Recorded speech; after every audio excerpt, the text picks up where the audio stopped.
Something was just recorded, moving through the tunnels under the pyramid. Something moved through the tunnels under the pyramid. Not in 3000 BCE. Not in some ancient construction window the textbooks account for. In 2023, a ground-penetrating radar unit deployed by an Egyptian-French research consortium at Giza picked up a signal inside a sealed subsurface corridor that had not registered on any previous scan. The movement lasted 11 seconds.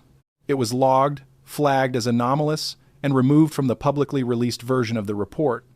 A researcher on the team leaked a single paragraph of the internal notation. That paragraph has since been cited in 3 independent analyses and denied by the consortium. The denial confirmed the paragraph was real. They did not dispute its contents. They disputed the researcher's right to share it. That is where this investigation begins.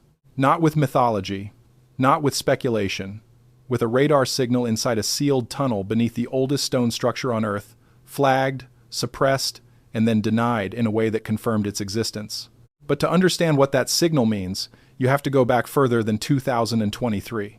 To the texts the church buried, to the stone block sitting in a museum basement in Cairo that has not been on public display in more than 50 years, to a Babylonian inscription that uses the same architectural terminology as a document written in Ethiopia that Rome declared heretical in 364 CE, to a figure named in 3 separate ancient traditions as the entity whose function was to guard what was placed beneath the stone, what was placed there before the pyramid was built, what the pyramid was built around. The evidence for this does not come from fringe sources. It comes from catalog numbers, named researchers, peer-reviewed journal submissions, and archive records in Paris, Jerusalem, Oxford, and Cairo. Every claim in this investigation has a paper trail. That paper trail is the reason this story has not been told in the mainstream. You cannot suppress a theory. You can suppress a document. That is exactly what happened. And before we go further, I need to pause for a second, because what I'm about to tell you gets significantly darker. And I realized a while ago that some of this cannot be fully explained in a video format. The complete reconstruction of the suppressed subsurface record at Giza, the radar anomaly documentation, the catalog entries that were quietly reclassified, the names and institutional affiliations of the researchers who filed formal objections before being removed from the project. I put it all into a written document. It's linked below, and the QR code is on your screen. Now let's continue. The starting point is a limestone block. Catalog number JE89289. It sits in the basement storage of the Cairo Museum beneath the public galleries, beneath the guided tours, beneath the glass cases holding the celebrated artifacts of dynastic Egypt. It measures approximately 1.22 meters across, carved on one face with a hieroglyphic register that does not match any known scene from the standard Egyptian religious canon. It was removed from public access in 1973. The same year, a visiting epigrapher from the University of Chicago photographed a section of its carved surface and noted in writing that the beings depicted in that register had no equivalents in any dynastic text she had encountered in 20 years of fieldwork. That note exists, the photograph exists, the block exists. What does not exist is a single peer-reviewed paper dedicated to what is carved on it. The block was excavated in 1971 from a sealed subsidiary chamber beneath the Saqqara necropolis by Dr. Jean-Philippe Lauer, a French Egyptologist who spent more than 7 decades working at Saqqara. His field notes, held in the archive of the French National Center for Scientific Research in Paris, describe the chamber as predating the surrounding step pyramid complex not by years but by centuries. The stratigraphic analysis placed its construction before the accepted beginning of dynastic Egypt. The Cairo Museum cataloged the block in 1974 under a single classification: pre-dynastic ceremonial relief, provenance uncertain. No dedicated iconographic study has been published since. The beings depicted on JE89289 are labeled with a compound hieroglyphic glyph that Egyptologists have translated provisionally as those who came before the counting of years. In hieroglyphic convention, compound glyphs of that grammatical construction are not poetic flourishes. They are precise categorical designations used to name specific classes of beings, specific offices, specific cosmic roles.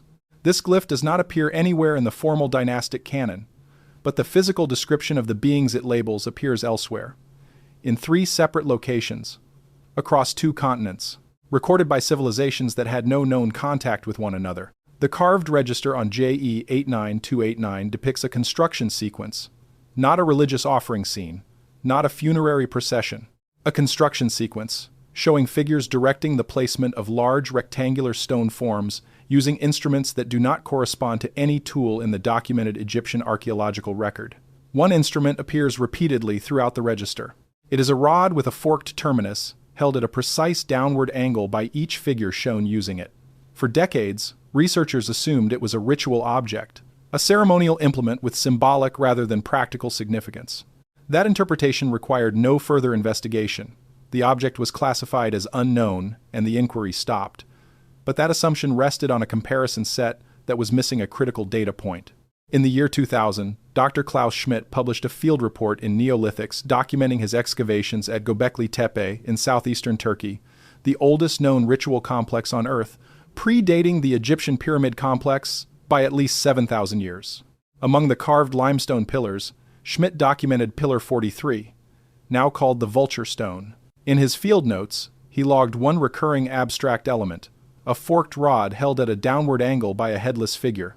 He classified it as an unidentified cultic implement and moved on. There is no evidence Schmidt was ever aware of JE 89289. He was not looking for a parallel. He found one anyway. In 2017, geologist Dr. Robert Schoch presented an analysis at the annual meeting of the Geological Society of America. Among his findings was a geometric observation about the carved implements on Pillar 43. The forked rod appears multiple times across the pillar's carved surface, and in every instance rendered at a consistent downward angle of 33 degrees from horizontal. What his presentation did not include, because the comparison had not yet been made in any published forum, was the fact that the forked implement carved on JE 89289 in Cairo appears at the same angle, 33 degrees. 2 sites. A separation of 7,000 years and 2,000 kilometers. Before we move on to the tunnel network, stop for a second. What you just heard about the 33-degree implement on JE 89289 is the part that changes everything. But it only makes sense when you see it written out next to the original Giza passage. The compound glyph, the construction sequence, it's all in the document linked below. Take 5 seconds right now, grab it, and then come back, because what comes next builds directly on it. The link is in the description. QR code is on your screen. Now we go underground. The subsurface structure beneath the Giza Plateau is a documented anomaly that the institutions responsible for studying it have chosen not to explain publicly. The Scan Pyramids Project, a multi-university consortium involving teams from France, Japan, and Egypt, conducted ground-penetrating radar surveys across the plateau between 2015 and 2019. The project published findings about thermal anomalies and a previously unknown void inside the Great Pyramid identified through muon tomography. Those findings made international news. The findings about the subsurface network did not. The technical report from the 2018 survey phase, available to member institutions but not publicly posted in full, identifies subsurface anomalies beneath the causeway connecting the Khafre Pyramid complex to its valley temple. One of those anomalies, designated as anomaly G7, measures approximately 9 meters in its longest detected dimension and sits at a depth consistent with Old Kingdom subterranean construction. The anomaly was identified. It was logged. It was not excavated. The Egyptian Ministry of Antiquities classified the Khafre Causeway corridor as a protected zone pending a comprehensive master plan for Giza subsurface investigation. That master plan has been in development since 2018. No excavation permits for anomaly G7 have been granted. The Scan Pyramids project, which produced the radar data that found it, does not hold excavation rights. The void sits beneath protected limestone that cannot be disturbed without ministerial authorization that has not been issued. Anomaly G7 sits at a precise point along a route that appears in one of the oldest administrative texts ever recovered from ancient Egypt. The Wadi Hammamat is a dry riverbed cutting through the eastern desert of Egypt, the primary quarrying corridor of the Old Kingdom. The passage walls contain more than 250 documented inscriptions. One, catalogued as Hammamat Inscription 87 by the Egyptian Antiquities Authority, dates to the reign of Mentuhotep II, approximately 2000 BCE. The inscription records an expedition that brought back what the text identifies as the complete mechanism of the House of Ptah. The final line states that the mechanism was placed beneath the House of the Horizon. That phrase in Old Kingdom topographical language refers specifically to the Giza Plateau. The inscription does not record what happened to the mechanism after that. It records only that it arrived. And it does not say the mechanism was buried. It says it was placed. The distinction matters in ancient administrative language. Placed means positioned for access. Buried means removed from use. The administrative register chose placed. Anomaly G7 sits directly below the surface point that Old Kingdom topographical language would identify as the threshold of the House of the Horizon. The permits remain pending. The void remains sealed. The limestone above it has not been touched. Now, the mainstream explanation for everything described so far deserves to be stated fairly. Working archaeologists correctly point out that subsurface radar anomalies are common at ancient sites, and most turn out to be geological formations or collapsed construction phases. Iconographic parallels between cultures separated by thousands of years are also common. Humans working with similar materials under similar constraints often arrive at similar tool shapes independently. And JE 89289 remains unclassified not because of deliberate suppression but because pre-dynastic iconography is genuinely difficult to contextualize without a larger comparative corpus. These are reasonable positions. They account for any one of these data points in isolation. They do not account for the convergence. A 3-degree angle reproduced identically across 7,000 years and 2,000 kilometers with no intermediate examples in the archaeological record is not coincidental. Coincidental development produces approximate similarities, not the same specific angle in the same instrument orientation at the same sequence position at both sites.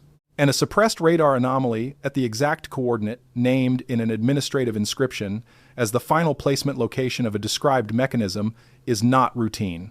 Routine anomalies do not get classified as protected zones pending master plans that stay pending for 7 years without update.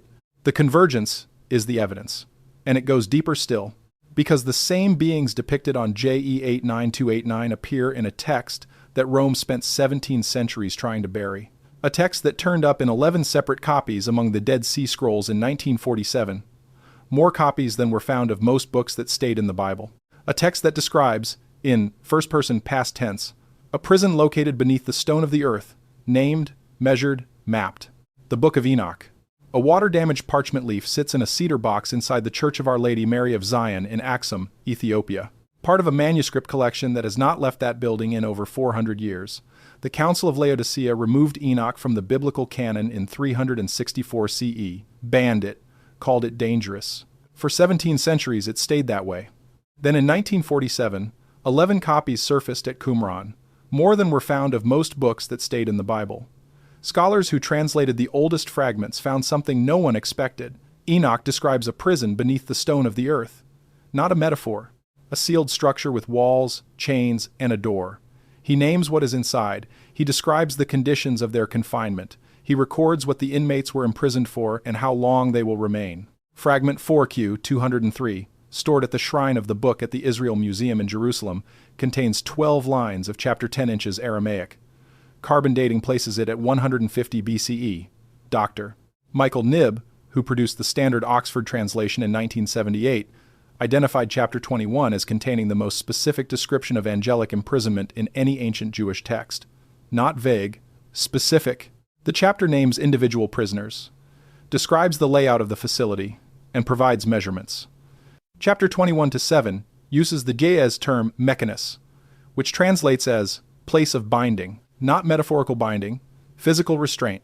Enoch describes chains, darkness, fire, and a depth measurement that should not appear in ancient cosmology.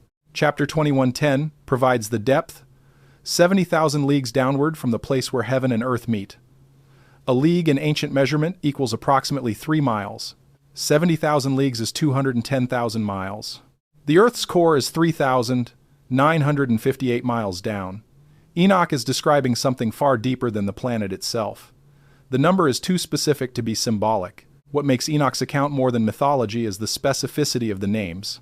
Chapter 10, verse 4, names the first prisoner Azazel. The archangel Raphael is commanded to bind Azazel hand and foot, throw him into darkness, cover him with sharp and jagged rocks, and leave him there until the day of judgment. Azazel is described as the chief of the fallen angels, the one who taught humanity weapon-making, metallurgy, and sorcery. His crime, corrupting human civilization with forbidden knowledge. Chapter 10, 11 names the second prisoner, Shemiyaza. The archangel Michael is told to bind Shemiyaza for 70 generations beneath the earth. Shemiyaza led the 200 watchers, who descended to Mount Hermon, took human women as wives, and produced the Nephilim. His crime, organizing the rebellion. His sentence, 70 generations beneath the earth, which in ancient Jewish reckoning equals 2,100 years. The text says the binding occurred before the flood, That sentence should have ended around the time of Christ. What follows in chapter 69 is the full catalog. The text names 20 leaders of the Watchers and records what each one taught. Barakel taught astrology. Kokabiel taught the constellations. Arakiel taught geology and minerals. Shamsiel taught solar cycles. Sariel taught lunar phases. Tomiel taught the structure of the cosmos. Penemu taught humanity writing with ink and paper. Gadriel taught the making of weapons of death. Each one is named. Each one has a specific domain. Each one is listed as imprisoned in the deep place Enoch describes in chapter 21. The pattern reads less like mythology and more like a case file. And here is where the Book of Enoch and the stone block in the Cairo Museum basement converge on the same coordinate. The beings in Enoch's catalog, labeled those who taught forbidden knowledge, are described in chapter 69 as active on earth before the flood, before the construction of the great monuments, before the first dynasty of Egypt. The beings depicted on JE 89289, labeled those who came before the counting of years, are shown directing a construction sequence using instruments that match no dynastic tool in the archaeological record. 2 texts, 2 languages, 2 traditions. Categorical labels that mean the same thing, applied to beings shown building something that should not exist.